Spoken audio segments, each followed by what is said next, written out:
Hello, everybody, and welcome back to Reflections of a Savage. My name is Brett, and this is my platform to release my blunt and unfiltered musings from my lack of fucks to give. Because the world is a crazy place, ladies and gentlemen. It's just crazy, crazy, crazy. Like, fucking nuts, okay? And I feel that when we live in a world that's crazy, you might as well just not give a fuck because society is crazy. So what they say you should do and shouldn't do is crazy. So just do what you need to do. And for me personally, it's releasing my inner beast. And all my opinions and all of my thoughts. It's like a personal journal and blah, blah, blah. Anyways, welcome to Reflections of a Savage. So I hope that you're doing well wherever you are. Europe, Africa, Israel, Italy, China, India, Jupiter, Venus, penis, twat, wherever you are, I hope that you're doing well. This episode is titled, Mental Illness is a Fuckboy. Now, I decided to name it Mental Illness is a Fuckboy because I've been having a lot of anxiety lately, and my anxiety comes in waves and fucks with me. I also, struggle with bipolar disorder, and sometimes my depression comes in and fucks me and leaves.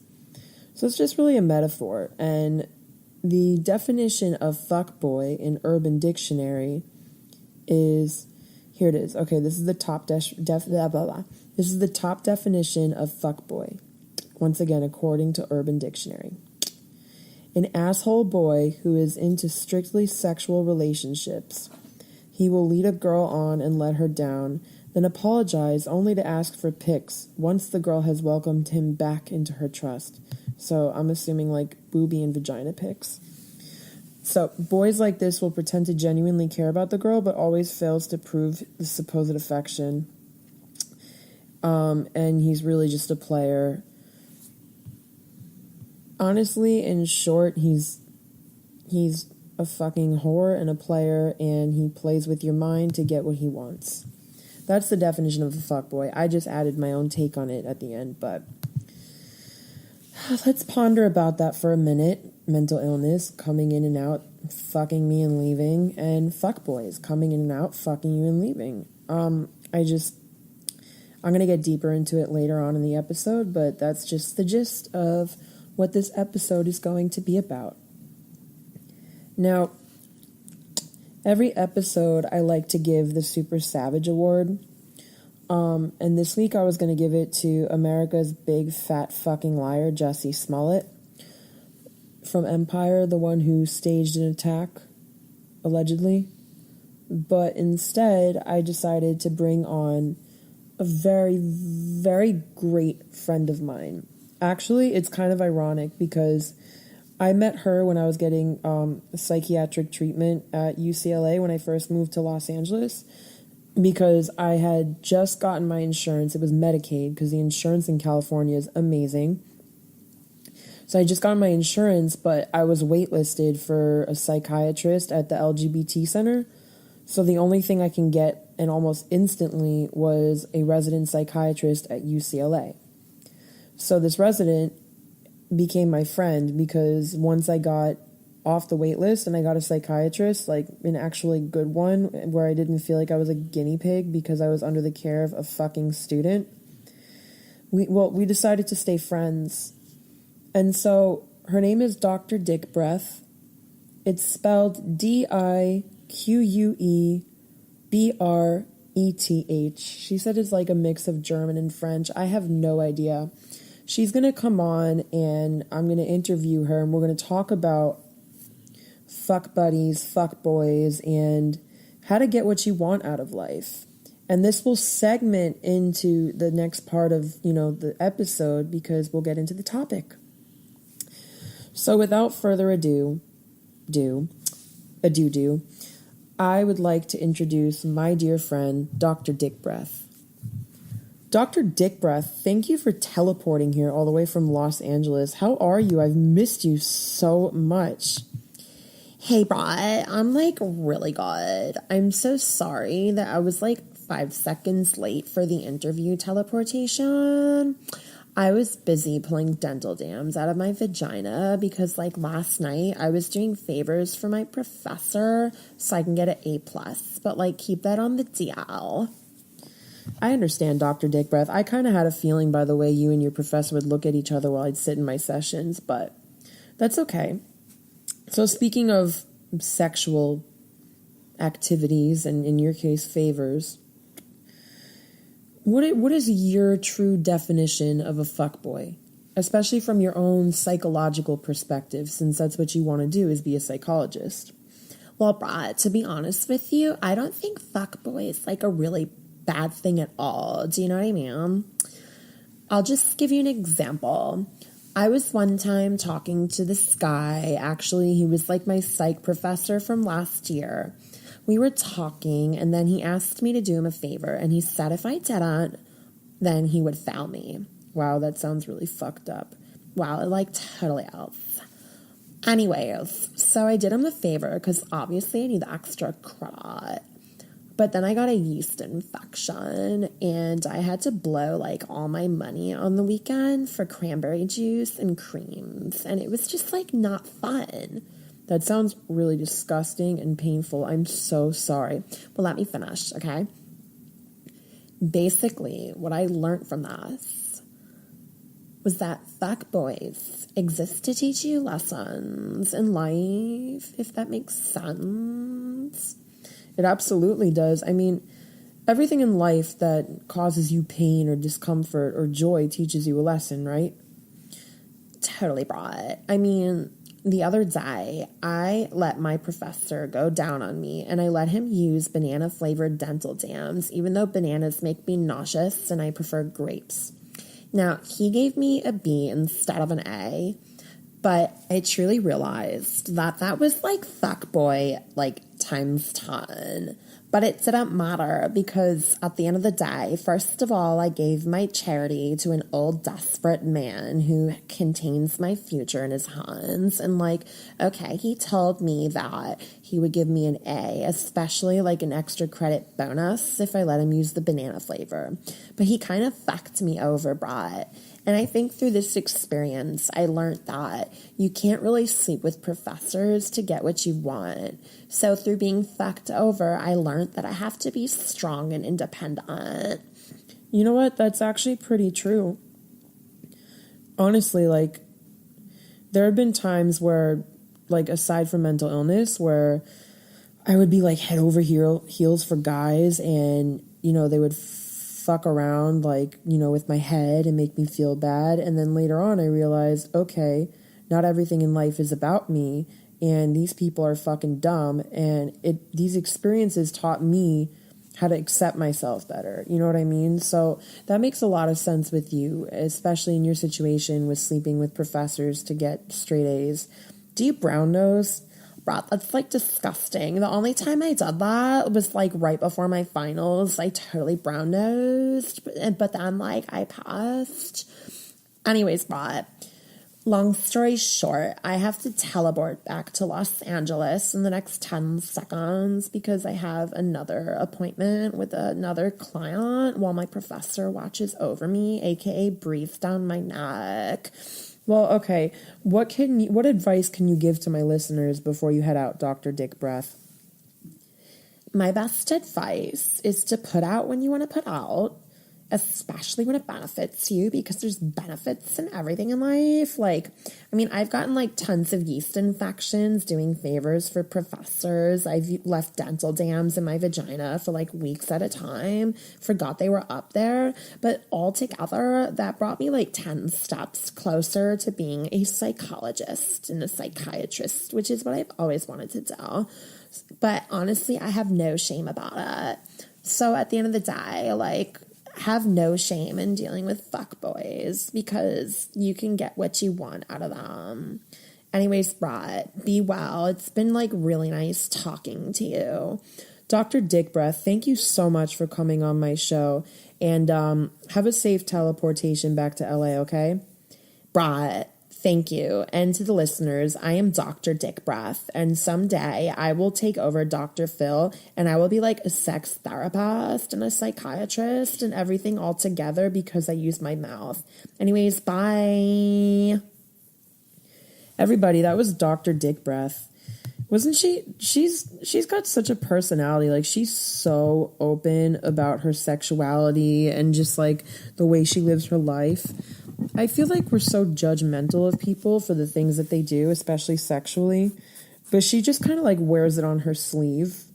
To friends, obviously, because in the university, I don't think you can really get away with sucking off a professor or letting him do things to you for an A. But good on her. Now, this ties into the topic of mental illness being a fuckboy, because from our interview, she said that fuckboys are fuckboys, but you can get good out of it. You know, there are lessons to be learned from dealing with fuckboys. Mental illness to me is a fuckboy. And when I learn how to deal with my mental illness and grab it by the genitalia, I tend to learn lessons and I get to know myself better. The way that I see mental illness as a fuckboy is because I mentioned in the beginning, having bipolar disorder and anxiety and dealing with kind of this like lucid state of mind where you're fine, no anxiety, no depression, you feel stable, only like to out of nowhere crash. Something sets you off and you're stuck in a hole for like a week. And to me, that's fucking annoying and it's rude. It's really rude of depression and mania. It's really rude of my anxiety and my OCD, because you know what? I don't want this to be a, you can't have your cake and eat it situation. Do you know what I mean? It's like I get so used to being depressed when I shouldn't have to be, but I get used to it. And then all of a sudden, I wake up out of my depression and I'm happy for like a week or two. And I'm speaking about when I'm not medicated properly. And it's like I'm in this like high state of mind and I'm happy, I'm impulsive, and I'm starting new diets and new paintings and new projects. And then all of a sudden I crash again, and then back comes my depression. And to me, that's totally fuckboy behavior, because the happiness is like the real fuckboy in my bipolar disorder, but they all come together. The happiness comes, fucks around with me, makes me feel good, makes me feel loved, and then fucking leaves me. And then depression comes in, stays with me, makes me feel like I'm not alone because all I have is my depression, and then depression fucking leaves, and back comes happiness. You know what I mean? It's such fuckboy behavior. I mean, also like having really bad anxiety, for instance. I'm a huge hypochondriac, okay? Like, I'm a really big hypochondriac. And I mean, like, I spend a lot of time having panic attacks over feeling like I might be sick with something. I can't even say the words of what I'm scared I could be sick with, because it's just like I'm so superstitious, and that's just another part of my anxiety. But it's like every day there's something new. And then when I'm finally over one disease, thinking I'm okay, I don't have this disease, I'm over it, I'm healed from this like hypothetical disease, something else sets me off and I get stuck again, and I'm stuck in this cycle, and I go down the rabbit hole with something else. And that is just frustrating, because it's like I can spend time thinking I'm done with this anxiety. Okay, no more like freaking out about perceived illnesses. I'm done.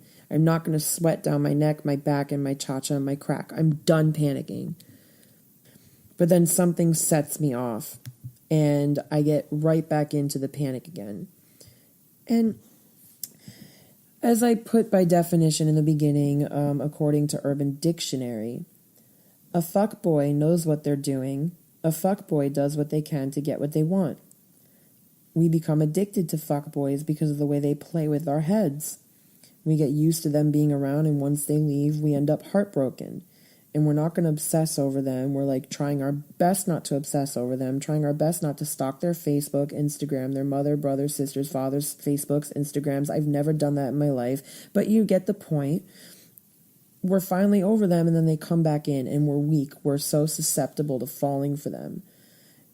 And just like that, for me, personally, everybody who suffers with a mental health issue obviously has a different experience, but for me personally, I get so used to not suffering for a good little period of time, that sometimes I forget that I have bipolar or, OCD and anxiety and things like that. I forget about it. But it comes creeping back up, and I'm very prone, I'm just going to use that word, I'm prone to falling back in the rabbit hole, whatever it may be. So, obviously mental illness doesn't really have like a mind of its own. Like, obviously, like, mental illness isn't going to ask you to send dick pics and butt pics and ask you if you're top or bottom on Grindr. Like, obviously, mental illness isn't like that. Really, this is just a metaphor, because I feel like if my mental illness was a human being, I would slap him in the face. Because it's like, okay, either stay or leave. But you can't have both. Either stay until my medication works and I kick you the fuck out, or leave and don't ever come back. God, I'm such a feelings whore.